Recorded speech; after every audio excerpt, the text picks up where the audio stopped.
Hey, Matt Gunnan, founder of Esports One here, and you're listening to the Esports Startup, the podcast that takes a first-hand look at what it's like to build a company from the ground up in the emerging esports industry. In our first season, we're diving into the history of Esports One and giving you a behind-the-scenes look at exactly how we're raising our next round of funding. I want to take you on a journey through all the highs and lows that come with building a company and show you how taking an idea and turning it into reality can be one of the most rewarding, but also one of the hardest things you'll ever have to do.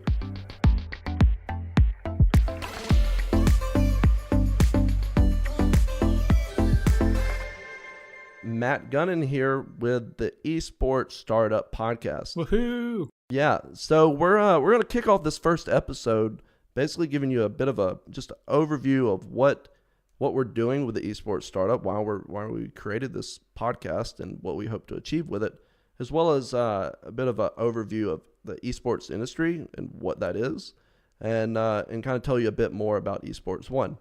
So I'm joined here with actually the first two employees of Esports One, our resident Aussie, Jonathan Hockey. Yo. And our Virginia native, Jordan O'Hara. How's it going? Much less interesting than Australia, unfortunately. Yeah, we got a mixture of accents here, as you'll probably tell throughout this episode. So kind of to kick things off, what we're going to do is kind of just give you a bit of a background or kind of overview, really, of what is esports, what is this esports industry that you probably have been hearing a lot about, and kind of just tell you, a bit about why this industry is growing as fast as it is and has such high viewership. So, to kind of first jump into it, let's kind of just open up the floor and say, what is esports to you? Like, Johnny, what is esports? So the best way of explaining, and this is what I explain to my family who aren't traditional gamers, is esports is professional video gaming. So just like in other forms of entertainment where you watch people compete at the highest level, in esports, we watch the best of the best gamers compete for prizes. It's hard to get any more accurate than that. It's people playing video games professionally. But I guess just diving into like, why would you care about that? It might seem like it would be boring to watch other people play video games when you could just play them yourself. But if you actually think about that statement a little bit, that's exactly what anyone is doing when they're watching someone compete in a traditional sport, whether it's football or soccer or the MMA or what have you. People are watching other players compete because they either draw some form of entertainment from it, or because they want to improve at what they're watching, or they are just kind of intellectually interested in the strategy of what they're watching. Yeah, and so the esports industry is something that has been around for actually a couple of decades now, but it hasn't really kind of taken off until probably the past 3 or 4 years, with viewership, reaching 300-400 million users worldwide. One big kind of differentiator to that of traditional sports is that esports is a global industry. And so when you look at NFL viewership, a lot of that viewership comes from people in the United States. When you look at the world championships for League of Legends or, something related to Fortnite or Overwatch, that viewership is global. It's from all over. And so, the esports industry is something that we're really excited about, where everyone here is extremely passionate about. And that's kind of the first aspect of why we're doing this podcast.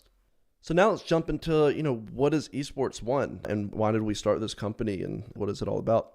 So just a bit of a brief background. I've been in esports for close to a decade now, and I've seen a lot of different areas of the industry, whether it's broadcasting, whether it's from a team's management or player perspective, or it's content marketing, every kind of major sort of aspect of a new and upcoming industry. I've been able to see it transform. So using a lot of that experience and sort of that knowledge, we set out when we started Esports One to address a lot of the inefficiencies and just opportunities within the space. And that largely centers around how data and statistics plays such a major part. When you're watching traditional sports, for example, is a very integral part of the experience. It still lacks a good bit when it comes to the esports landscape. And one big aspect is that esports is all virtual. It's all done through computers. And so there's a significant amount of capabilities that can be done through computer programs and through technology that we can then leverage to enhance how that content is being consumed. And so taking that sort of point of view, I guess what I'll ask to the guys here is, why did you guys join esports? Since they've been with us from the beginning, like I mentioned earlier, let's hear from them as exactly like, why are they here? Johnny, you want to kick things off? Yeah, so I joined in March 2017. I was working in the insurance industry at the time, and it was interesting to say the least, but I wasn't passionate about it. And my family always said to me when I was growing up, you got to do something you enjoy. And I was 28 at the time. I was thinking, do I want to be pursuing this career? No, because I actually watch esports every day and I play games, and I thought, why not? Why not take the plunge? It's a new industry. I don't know what's out there, but willing to take the risk. Yeah. I joined, it's a bit of a similar story. I joined in February 2017, and I, at the time, was working in corporate IT, a lot of government contracting work, but I'd been doing my own side projects, companies in the esports industry for about a year and a half or 2 years leading up to when I joined Esports One. I played around with starting a couple of esports organizations and had some success there, which was really how I got my feet wet in the industry and kind of gained the experience necessary. One thing that's interesting about esports is that there's not necessarily a really set educational or career path that is really set in stone. You take this degree or you do these jobs or these internships, and then you're going to have a career in esports.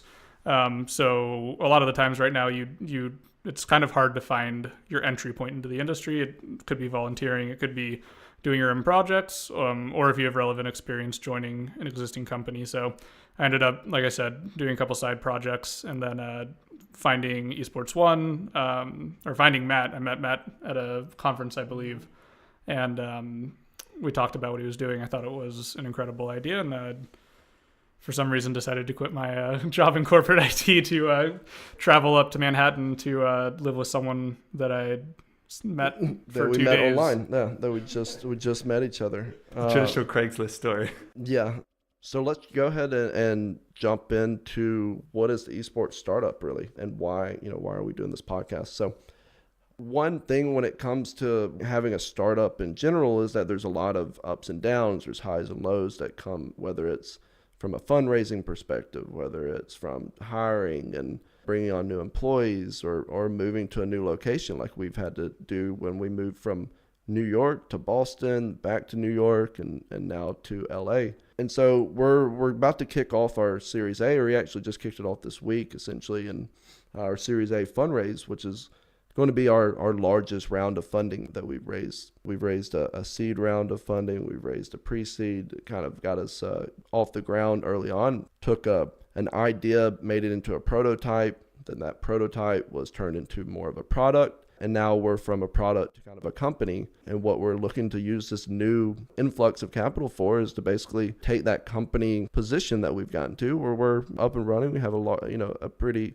significant kind of team of individuals, both from engineers to marketing to business development, and use that influx of capital to take the next step as a company. And there's a lot of exciting things that are involved when it comes to raising a round of funding that I think a lot of people don't really know about. And so our goal with this podcast is to provide a firsthand look into what it's like to raise a significant amount of funding in an industry that a lot of people are still figuring Especially out. when we were raising, a lot of investors didn't even understand. Yeah, that was much different when we were raising our seed round, because that was about 2 years ago. Very few people really knew what esports was or what it was going to become. Yeah, you didn't have any ninjas or didn't dead have mouses Drake or whatever, right. kind of advocating for esports in the mainstream entertainment sort of industry. It was the people that knew about esports were esports fans. And so we're in a good spot there in terms of people know what esports is, and people are excited about it, excited about the space.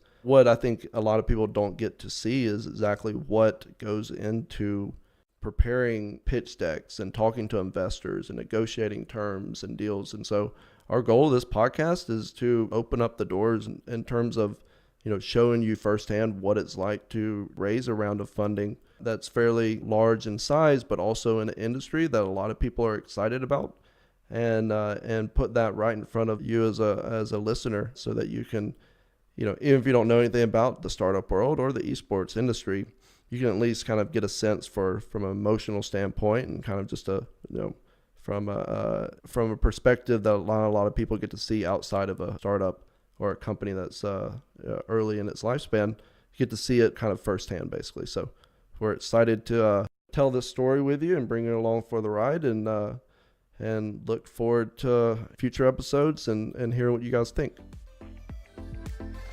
You can head over to our website at esports1.com. We have links to our social, our Slack channel, and our Discord. So come and join us, have a chat. We'll answer any questions that you have. Thanks.